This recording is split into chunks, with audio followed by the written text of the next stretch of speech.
इस कार्यक्रम के पुण्यार्जक हैं श्री सकल दिगंबर जैन समाज कुरवाई, विदिशा, मध्य प्रदेश। जय जनेन्द्र दर्शकों, मैं हूं आपके साथ ज्योत्सना और आप सभी का स्वागत करती हूं आदिनाथ टीवी चैनल पर। दर्शकों, 21 जुलाई 2024 को मध्य प्रदेश के जिला विदिशा की पुण्य भूमि कुरवाई में परम पूज्य संत शिरोमणि आचार्य श्री 108 विद्यासागर जी महाराज, परम पूज्य आचार्य श्री 108 समय सागर जी महाराज एवं परम पूज्य निर्यापक श्रमण मुनिपुंगव श्री 108 सुधा सागर जी महाराज के मंगल आशीर्वाद से पावन चातुर्मास 2024 हेतु परम पूज्य मुनि श्री 108 अरह सागर जी महाराज सत्संग का भव्य मंगल प्रवेश हुआ, जिसका भक्तों ने गुरु भक्ति के साथ आनंद उठाया। तो आइए दर्शकों, हम भी देखते हैं मंगल प्रवेश की विशेष झलकियां। मध्य प्रदेश के जिला विदिशा की पुण्य भूमि कुरवाई में परम पूज्य संत शिरोमणि आचार्य श्री 108 विद्यासागर जी महाराज, परम पूज्य आचार्य श्री 108 समय सागर जी महाराज एवं परम पूज्य निर्यापक श्रमण मुनिपुंगव श्री 108 सुधा सागर जी महाराज के मंगल आशीर्वाद से 21 जुलाई 2024 को पावन चातुर्मास 2024 हेतु परम पूज्य मुनि श्री 108 अरह सागर जी महाराज सत्संग का भव्य मंगल प्रवेश हुआ, जिसकी शुरुआत गुरुदेव के पदार्पण से हुई।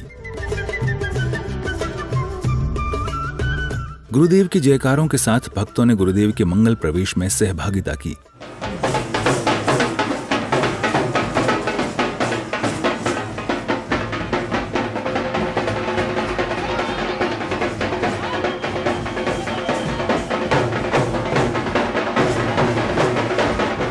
नगर पधार रहे परम पूज्य मुनि श्री 108 अरह सागर जी महाराज को भक्तों ने नमन वंदन के साथ पाद प्रक्षालन कर अगवानी की।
मंगल प्रवेश के दौरान कई स्थानों पर भक्तों ने गुरुदेव का पाद प्रक्षालन कर आरती उतारी।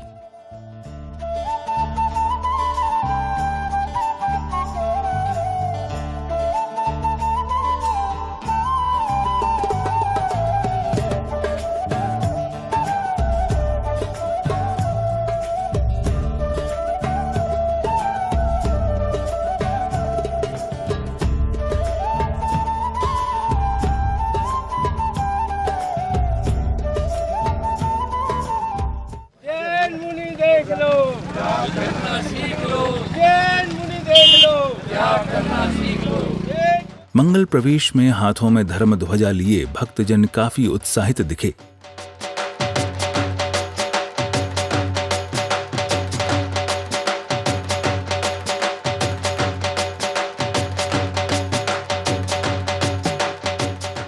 अगवानी के दौरान मुस्लिम सद्भावना समिति कुरवाई के सदस्यों ने भी गुरुदेव का आशीर्वाद प्राप्त किया।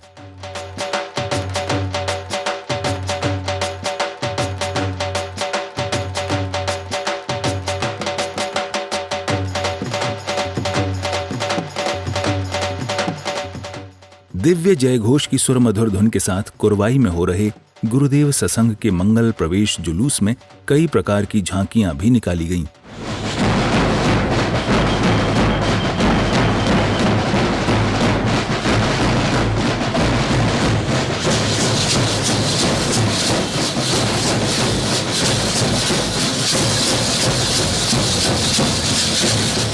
गुरुदेव के मंगल प्रवेश के अवसर पर चहुं ओर भक्तिमयी वातावरण बना रहा और काफी संख्या में गुरु भक्तों का जन समूह दिखाई दिया।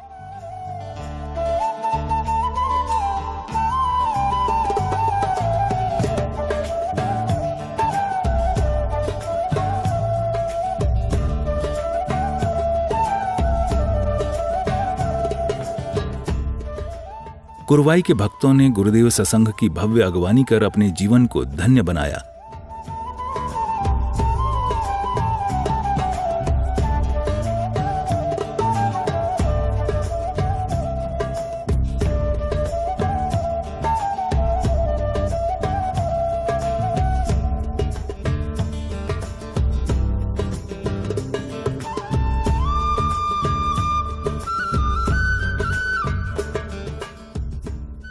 फिर परम पूज्य मुनि श्री 108 अरह सागर जी महाराज ने श्री 1008 चंद्रप्रभ दिगंबर जैन मंदिर कुरवाई में जिन दर्शन किए।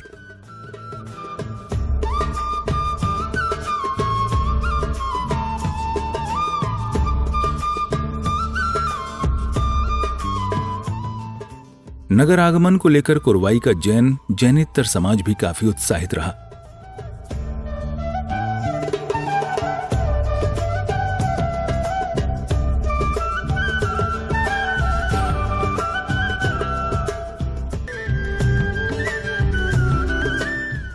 हर किसी ने गुरुदेव का पाद प्रक्षालन कर उनकी अगवानी करने का सौभाग्य पाया।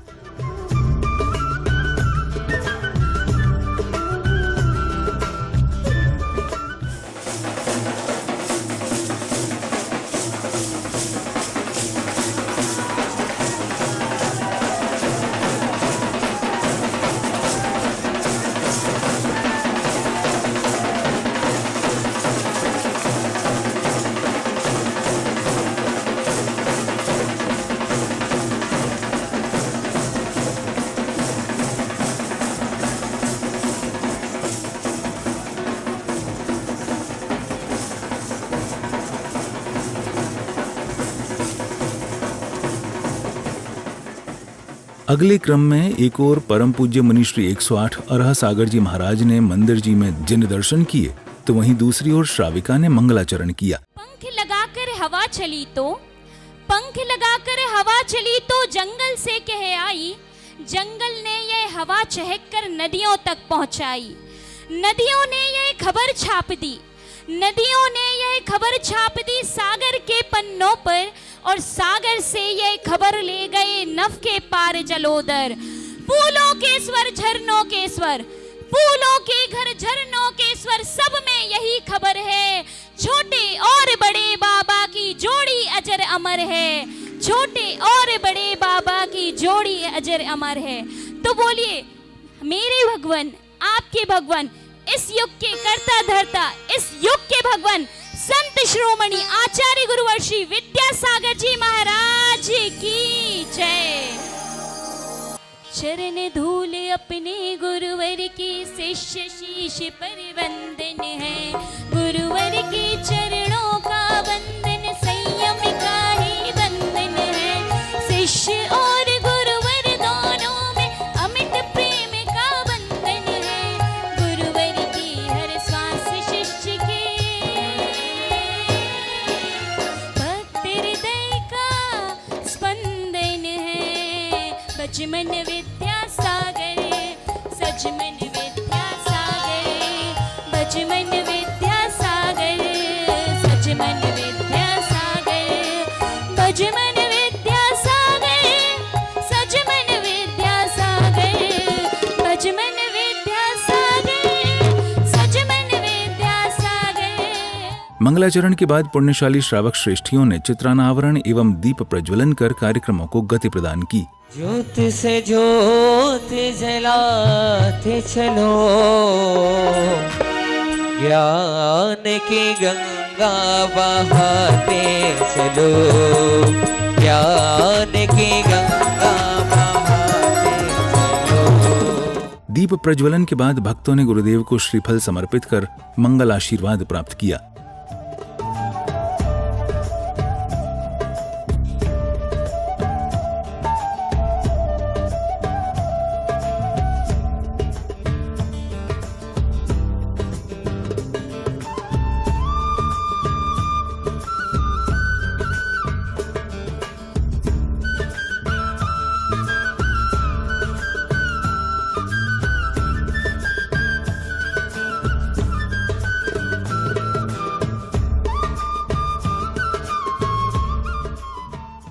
श्रीफल समर्पित करने के बाद भक्तों ने गुरुदेव का पाद प्रक्षालन कर अपने जीवन के पुण्यों में वृद्धि की और उन्हें शास्त्र भी भेंट किए।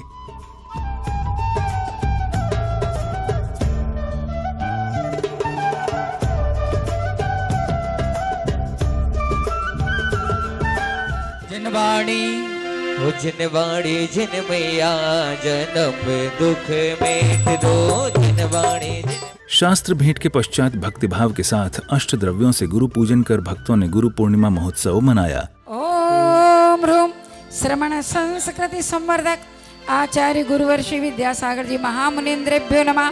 साक्षात विराजमान परम पूज्य मुनि श्री हर सागर जी महामुनीन्द्रेभ्यो नमः। जन्म जरा मृत्यु विनाशनाय जलम निर्वपामेति स्वाहा।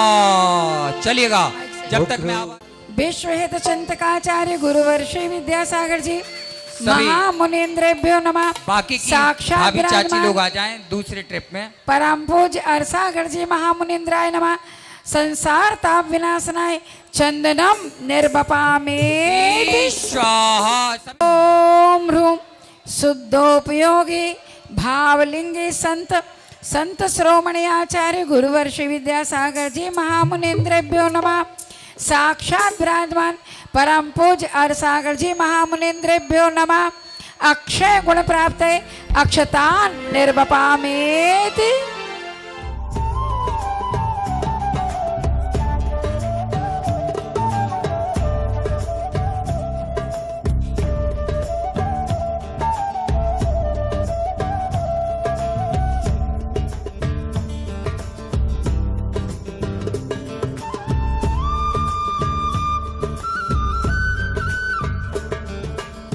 ओम ह्रूम शुद्धोपयोगी संत आचार्य गुरुवर्षि विद्यासागर जी महामुनीन्द्रेभ्यो नमः।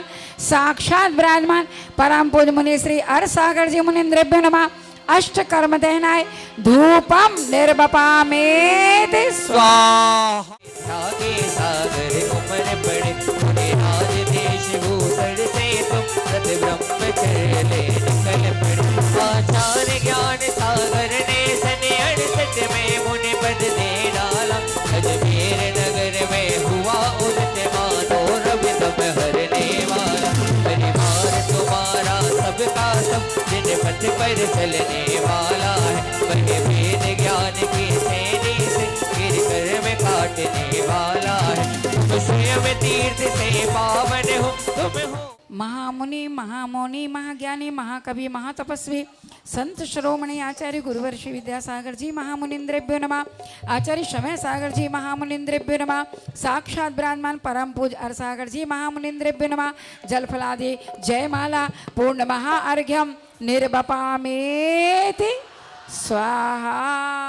गुरु पूजन के अवसर पर ब्रह्मचारिणी दीदी ने महोत्सव एवं कुरवाई क्षेत्र के पुण्यों को लेकर अपने विचार व्यक्त किए। अति पुण्य का उदय कुरवाई वालों का आया है।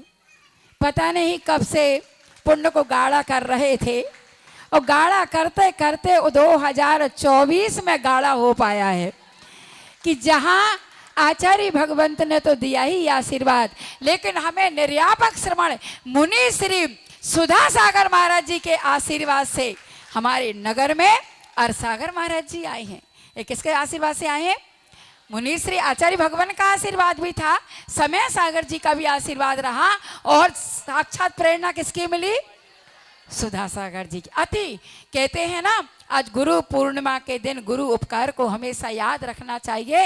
ये अवसर जो मिला है तुम्हारे जीवन में, जिन जिन ने उपकार किया है बचपन से लेके अभी तक, और साक्षात भी जो हमारे ऊपर उपकार कर रहे हैं उनको कभी भूलना नहीं चाहिए। ये अति उपकारी उपकार करके भूल जाया करता है, लेकिन जिसके ऊपर उपकार होता है वो कभी भी भूलता नहीं है। ऐसे आचार्य भगवंत ने इस बुंदेलखंड के गांव गांव नगर नगर में विहार करते हुए हम सबके ऊपर बहुत बहुत उपकार किया है। स्मरण करो कि आचार्य भगवंत ने इस छोटे से गांव में भी प्रवेश किया था। आए थे कि नहीं आए थे?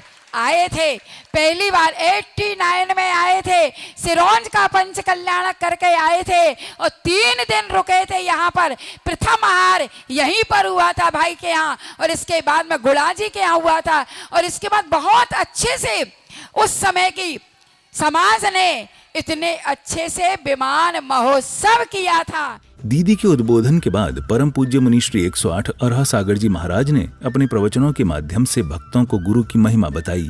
मैं इतना ही आपसे कहना चाहता हूँ, आचार्य भगवान श्री विद्यासागर जी महाराज इस धरा पर अवतरित नहीं होते तो ये श्रवण परंपरा लुप्त हो गई होती।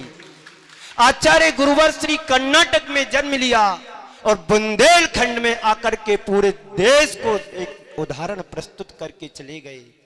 यदि धर्म है तो बुंदेलखंड में है।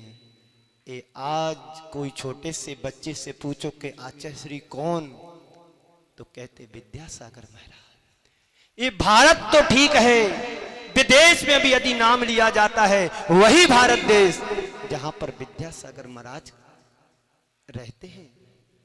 ये पर्याय बनकर के हमारे बीच में गुरुदेव की रह गई।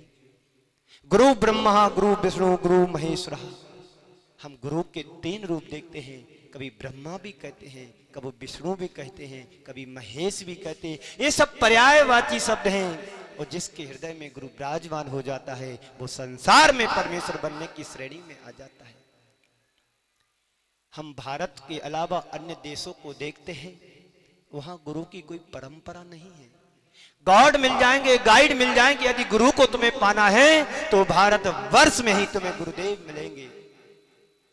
आचार्य गुरुवर श्री विद्यासागर जी महाराज का मुझे शिष्य बनने का अवसर मिला, और आप सभी को भी परम सौभाग्य मिला उनके शिष्य बनने का। और जो रह गए हैं वो अभागे थे, और जो बन गए वो भाग्यशाली बन गए। आपके सामने बहुत पुरानी ब्रह्मचारिणी दीदियां बैठी हैं।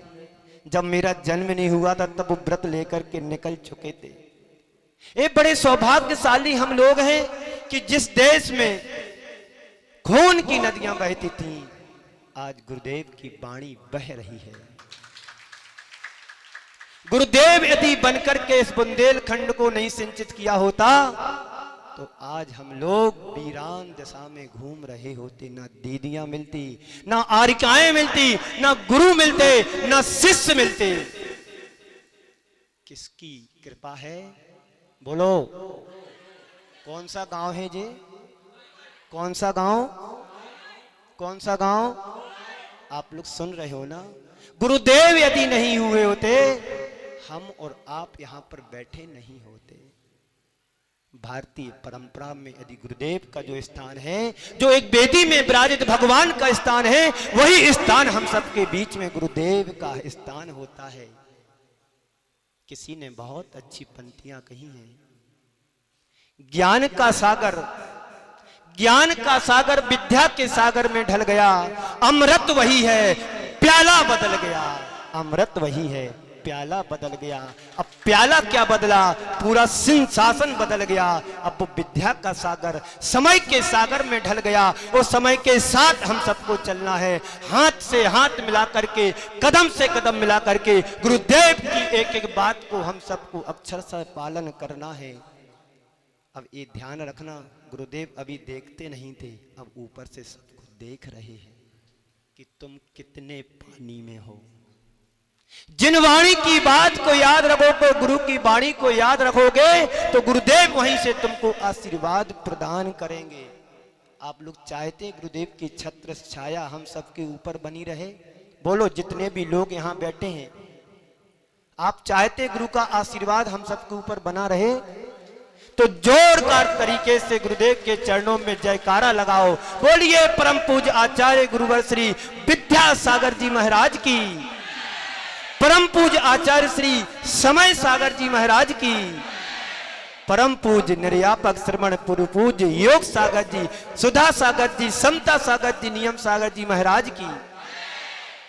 तो अमृत तो वही है, अमृत तो वही है, बस प्याला बदला है। आप सभी लोग बड़े भाग्यशाली पुण्यशाली हैं। मैं ज़्यादा कहना नहीं चाहता हूं। अभी आप सबको चर्या से जुड़ना है, सबको अपने काम पर जाना है। हम और आपके बीच में 4 महीने रहना है। जो यहाँ पर आएगा वो भाग्यशाली माना जाएगा और जो नहीं आएगा सौभाग्यशाली माना जाएगा। जिसको प्यास लगेगी वो नदी के घाट पर जाएगा। नदी तुम्हारे घाट चल करके नहीं आएगी, पर ये पंचम काल का असर है। नदी तुम्हारे दरबार पर चल करके आई है और तुम नदी पर पहुंचने के बाद यदि प्यासे बने रहे तो ये तुम्हारा दुर्भाग्य है। सौभाग्यशाली भी नहीं हो, भाग्यशाली। कौन से हो? दुर्भाग्यशाली। गुरुदेव के चरणों की छत्र छाया, उनके आशीर्वाद का वरदानी छाव चले हम सब लोग विचरण कर रहे हैं।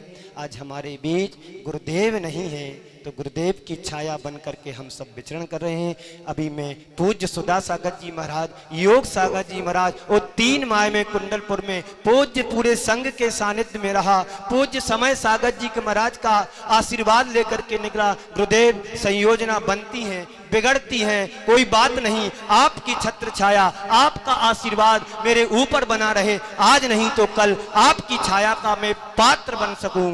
गुरुदेव की छत्र छाया थी तो आज मैं यहाँ तक चल कर के आया हूँ। गुरुदेव की छत्र छाया, सुधा सागर जी की छत्र छाया हमको मिली। अभी दीदी भी शायद बता रही थी मेरे को, कल परसों बीना में आई थी कि पूज्य महाराज श्री ने कहा है कि मेरा आशीर्वाद है। दीदी को तो बाद में मिला है, हम तो उनके चरणों को पकड़ करके आए। गुरुदेव तुम जहां कहोगे। अब मेरे आचार्य गुरुदेव आप सब ही हो।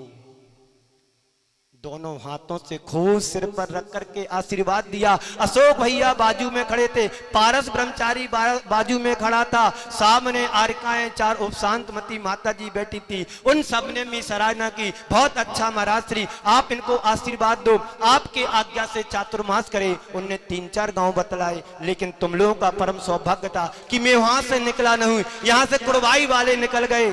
रास्ते में मुझे भाग्योदय के पास मिले।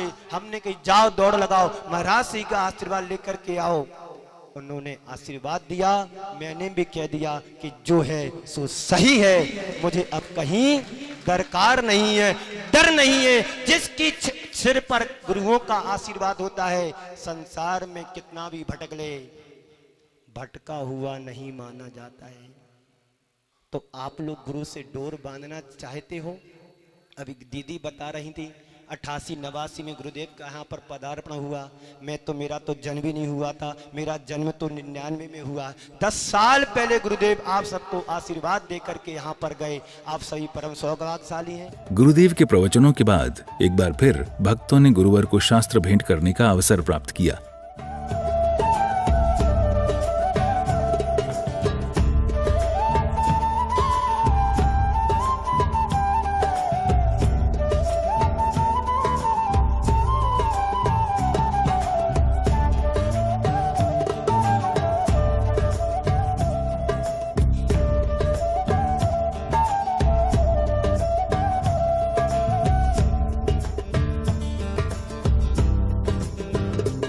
महोत्सव की इसी श्रृंखला में भक्तों ने पूज्य गुरुदेव से अपने विभिन्न प्रश्नों का हल जाना। महाराज श्री, क्या कोई व्यक्ति गलती करता है तो उसको मौका देना चाहिए या उससे रिश्ता खत्म कर देना चाहिए? बहुत सुंदर प्रश्न आपने किया है कि आपने पूछा है कि किसी से यदि गलती हो जाती है तो क्या हमें उससे रिश्ता खत्म कर देना चाहिए कि पुनः उसको सुधरने का एक अवसर दिया जाना चाहिए?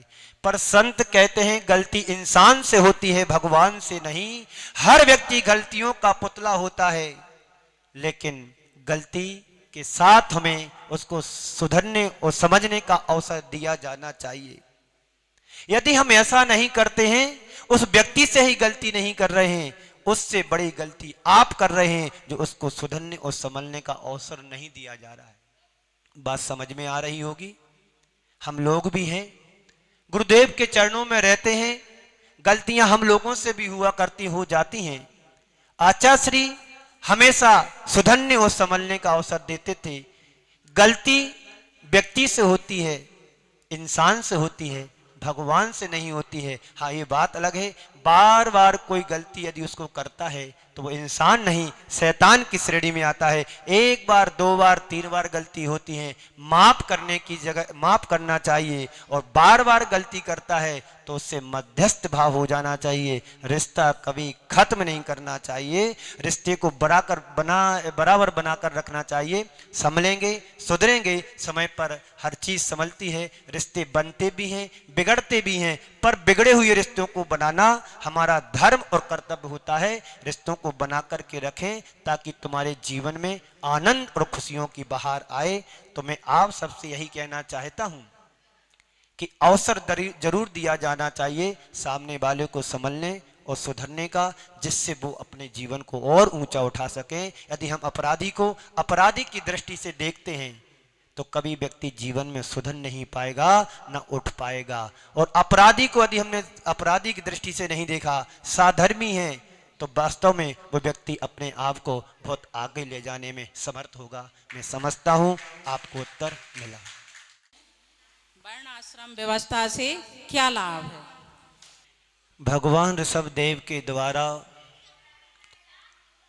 ये धर्म वर्ण व्यवस्था हम सबके बीच में आई, क्योंकि जब भगवान आदिनाथ का जन्म हुआ तो तीसरा काल था, और उस समय 80 मसी कृषि वाणिज्य आदि की व्यवस्था ऋषभ देव के द्वारा आई, और उसी समय से वर्ण व्यवस्था हमारे जीवन में आई। शूद्र, वैश्य, क्षत्रिय और शूद्र, वैश्य, क्षत्रिय,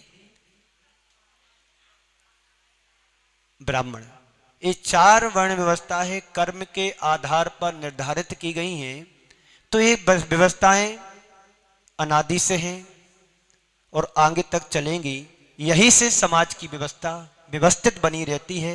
यदि शूद्र है तो शूद्र का कार्य क्या होता है आप सबको पता है। वैश्य है तो व्यापार करता है, व्यापार कराता है। क्षत्रिय समझते हैं देश की रक्षा के लिए वो कार्य में आते हैं, और ब्राह्मण जो हमारे धर्म ध्यान की व्यवस्था को पुरोहित के रूप में, पंडित के रूप में करते हैं। ऐसे 4 वर्णों में व्यवस्थाओं को विभाजित किया गया था। वो आज भी बहुत अच्छे तरीके से हम सबके बीच में है, जिस कारण से हमारी समाज की व्यवस्था बनी हुई है, ऐसा हमें समझना है। क्या रिश्तों का मूल धन से अधिक है महाराज श्री? क्या रिश्तों का मूल हाँ, धन से अधिक है? यदि रिश्ते होंगे तो मूल का मूल्यांकन किया जाता हो। मूल्यांकन करने वाला नहीं होगा तो किसका मूल्य? तन धन को साथी समझाता पर ये भी छोड़ चले जाते, कब? जब इनका मूल्यांकन करने वाला ना हो। रिश्ते हों पर बार बार रिश्ते ना हो। बात समझ में आ रही? रिश्ते हों, बार बार ना रिश्ते। जीवन को पवित्र और पावन बनाना है तो हमें भगवान महावीर और उनके अनुयायियों से रिश्ते बनाना आवश्यक है। संसार के रिश्ते बनते हैं और बिगड़ते हैं, लेकिन एक बार तुमने भगवान से रिश्ता, गुरु से रिश्ता बना लिया तो जिंदगी भर क्या भाव में तुम्हें वो रिश्ता मिलेगा जो तुमने कभी सोचा भी नहीं होगा। तो धन तो यहीं छूट जाने वाला है, धन हाथ का मैल है, लेकिन रिश्ता तुम्हारे इस भाव में भी काम आएगा और पर भाव में भी काम आएगा। कौन सा? परमात्मा का रिश्ता हो, गुरु का रिश्ता हो, जिनवाणी से रिश्ता हो, पर रिश्ते ना। रिश्ता तुम्हारे जीवन को बहुत ऊंचा ले जाने में समर्थ होगा। मैं समझता हूं कि धन तो यहीं छूट जाने वाला है। यदि तुम्हारा रिश्ता गुरु और प्रभु से बन गया तो तुम्हें सदगति का पात्र जरूर बनाएगा। ओम शांति। महाराज जी, नरक तुल्य घर को स्वर्ग कैसे बनाया जाए? बहुत सुंदर प्रश्न है। नरक तुल्य जीवन को स्वर्ग जैसा कैसे बनाया जाए, एक सेंटेंस में आपको उत्तर देता हूं। नरक तुल्य जीवन को स्वर्ग बनाने के लिए नरक जैसे कार्यों को करना छोड़ दें, जीवन स्वर्ग यहां पर बन सकता है। नरक जाएंगे किसी को पता नहीं, स्वर्ग जाएंगे किसी को पता नहीं। तुमने इस भाव में जीवन को सुधार लिया, तुम्हारा जीवन यहां भी स्वर्ग बनेगा और पर भाव में भी स्वर्ग बनेगा। यहां नरक से बच जाएंगे। गलती हम करते ये हैं, स्वर्गमय जीवन को नरकमय बना लेते हैं। छोटी छोटी बातों को लेकर के माइंड कर लेते हैं। यदि हमने अपने जीवन में सकारात्मकता सोच को बना लिया और छोटी छोटी बातों को नजरअंदाज करना सीख लिया, तुम्हारा घर स्वर्ग बन सकता है, वरना नरक तो है। क्यों? जरा सा किसी ने कुछ बोला, क्रोध आपको आ गया, जरा सा किसी ने कुछ कह दिया, तुरंत प्रतिक्रिया करना शुरू कर दी, इसी का नाम तो नरक है। और एक करना छोड़ दो कि स्वर्ग तुम्हारा यहाँ भी है और आगे भी स्वर्ग बनेगा, ऐसा समझना चाहिए। महाराज जी, जहाँ मतभेद हो वहाँ रहना चाहिए अथवा नहीं? बहुत सुंदर। बार बार हम लोग कहते हैं मतभेद हो, मन भेद नहीं होना चाहिए। ये तो संसार है, संसार की परिणति है। एक साथ जन्म लेने वाले भाई बहन भी या भाई भाई भी एक समय पाकर के उनके अंदर भी मतभेद आने लगते हो, मनभेद हो जाते हैं। समझ में आ रही ना बात? मतभेद तो हो पर मनभेद नहीं होना चाहिए। मतभेद से ज्यादा डर नहीं है, मनभेद से ज्यादा डर है। क्योंकि मतभेद वाला तुम्हारा विरोध कर सकता है, अनर्थ नहीं कर सकता है। मनगढ़ंत वाला, मनभेद वाला घर का भेदी वही कहानी होगी। इसलिए मनभेद से बचे, मतभेद से नहीं। नमोस्तु महाराज जी, बोलते समय हमें किस बात का ध्यान रखना चाहिए? बोलते समय किस बात का ध्यान रखो, ये समझो कि हमारे जिन शब्दों से सामने वाला व्यक्ति खिल रहा है उन शब्दों से खोले नहीं, इतना ध्यान तुम्हें रखना है। व्यक्ति तुम्हारे शब्दों से खोले नहीं, खिले, ये बात का तुम्हें ध्यान रखना चाहिए। मोक्ष शास्त्र के साधन क्या है? मोक्ष शास्त्र नहीं, मोक्ष मार्ग के साधन क्या हैं? बहुत अच्छी बात है। मोक्ष मार्ग पर चलने के लिए आप बहुत पीछे हो गए हो। सम्यक दर्शन ज्ञान चारित्राणि मोक्ष मार्गः, ये मोक्ष मार्ग के साधन है। सम्यक दर्शन हो और सम्यक ज्ञान हो और सम्यक चारित्र हो, इन तीनों की एकता से मोक्ष मार्ग बनता है। अब आप क्या करें, हम क्या करें? महाराज श्री मोक्ष मार्ग पर बढ़ना है, कुछ नहीं करना है। जो तुमने जोड़ा है उसको छोड़ने का पुरुषार्थ करो, मोक्ष मार्ग पर अपने आप आगे बढ़ सकते हो। उसी में भलाई है। जोड़ा है तो छोड़ोगे, बढ़ना साथ में तो लेकर के जाने वाला इस संसार में कोई नहीं, सब छोड़ करके जाएगा। तो मैं आपके माध्यम से अनेकों से कहना चाहता हूं, छोड़ करके नहीं जाना, दे करके जाना। छोड़ करके नहीं जाना, दे करके जाना है तो तुम्हारा मोक्ष मार्ग प्रशस्त बना रहेगा। और मोक्ष पार पर यदि आप बढ़ना चाहते हैं तो व्रतों को अंगीकार करें, प्रतिमाओं को धारण करें, संयम को अंगीकार करें, तो धीरे धीरे हम महावृत्ति तो नहीं बन सकते हैं पर अणुवृत्ति प्रतिमाओं को धारण करके बन करके अपने इस पर्याय को उज्जवल और सार्थक कर सकते हैं। जब हम कभी सोचते हैं कि हमें किस राह पे चलना है या कहते मार्ग पर, हम लेकिन उस मार्ग को सही समझ नहीं पाते कि हम किस मार्ग पर चले। घर में कोई बोलता है ऐसे करो तो हम वैसा कर लेते हैं। अगर घर में नहीं, किसी ने भी बताया, किसी फ्रेंड ने या दोस्त ने कि अपन को ऐसा करना चाहिए, अपन उसको भी सही मान लेते हैं। लेकिन हम कैसे करें कि वो मार्ग सही है या गलत है? नमोस्तु। आपने पूछा है कि हम अपने जीवन में कैसे निर्धारित करें कि मुझे कहाँ जाना, क्या करना है। बात सच है, कई बार व्यक्ति अपने द्वारा ही धोखा खा जाता है।